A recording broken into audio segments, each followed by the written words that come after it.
حضرت داؤد علیہ السلام کی قوم کے 70,000 افراد سمندر کنارے ایلا نامی بستی میں رہا کرتے تھے۔ ان لوگوں کو اللہ نے ہزاروں نعمتوں سے نوازا تھا، لیکن جب راحت و سکون آیا تو یہ اللہ کی عبادت سے محروم ہو گئے اور اللہ کی مخلوقات پہ ظلم کرنے لگے۔ تو یوں اللہ نے ان کو خبردار کیا کہ ہفتے میں ایک دن، ہفتہ کے دن شکار نہ کیا کرو، اتوار سے لے کے جمعہ تک جتنا شکار پکڑنا ہے پکڑ لو، لیکن ایک دن اللہ کی عبادت اور مخلوقات پہ امن کے لیے رکھ دو۔ یوں اللہ نے ان کا امتحان لینا شروع کر دیا۔ وہ اتوار سے لے کے جمعے تک سمندر میں مچھلیاں پکڑنے لگتے تو مچھلیاں زیادہ مقدار میں ہاتھ نہ آتی، اور ہفتے کے دن سمندر کو دیکھتے تو ان کو بڑی بڑی مچھلیاں نظر آنے لگتی۔ ان لوگوں میں سے ایک شخص کو شیطان نے ورگلایا کہ پریشان کیوں ہوتے ہو، میری ترکیب پہ عمل کرو، تم شکار سے کبھی محروم نہیں رہو گے۔ تو بس شیطان کے کہنے پر اس شخص نے ہفتے کے دن کانٹا لگا کے ڈوری کو سمندر میں ڈال دیا تاکہ مچھلی پھنسے، اور شیطان نے کہا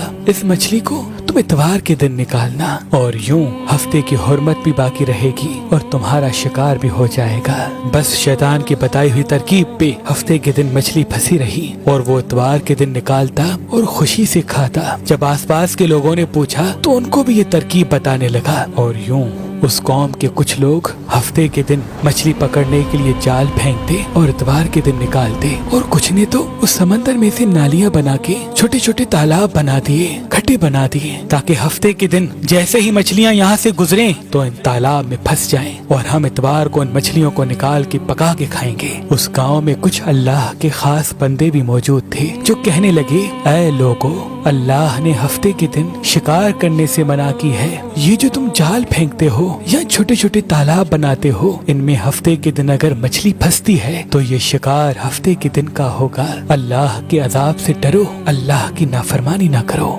وہ لوگ ان لوگوں کا مذاق اڑانے لگے کہ ہماری جو مرضی ہوگی ہم وہ کریں گے۔ اب ان بستی میں 3 گروہ بن گئے۔ ایک ان 70,000 میں وہ لوگ تھے جو ان نافرمان لوگوں کی بار بار اصلاح کرتے، دوسرے وہ جو ان لوگوں سے نفرت کرتے اور خاموشی اختیار کیے ہوئے تھے، اور تیسرے وہ جو گمراہ ہو کر اللہ کی نافرمانی کر رہے تھے۔ تو یوں نیک بندوں نے اس بستی کے بیچ میں سے دیوار کو کھڑا کر دیا اور یہ حکم نافذ کیا کہ اللہ کی نافرمانی کرنے والے اس طرف ہو جائیں اور ہم جو اللہ کے فرما بردار ہیں وہ اس طرف رہیں گے۔ وہ صالح لوگ بار بار ان سے کہتے رہے، اے لوگو، اللہ سے ڈرو، قوم سمود، قوم لوط کا جو حشر ہوا اس کو یاد کرو، اللہ کی نافرمانی نہ کرو ورنہ تم پہ بھی کوئی عذاب آئے گا۔ وہ سارے نافرمان جن کی تعداد تقریباً 12,000 تھی، سب ہنستے رہے کہ یہ تو سب کتابی باتیں ہیں، ہم پہ کوئی عذاب نہیں آئے گا۔ بس جیسے ہی وہ گروہ 2 حصوں میں تقسیم ہو گیا،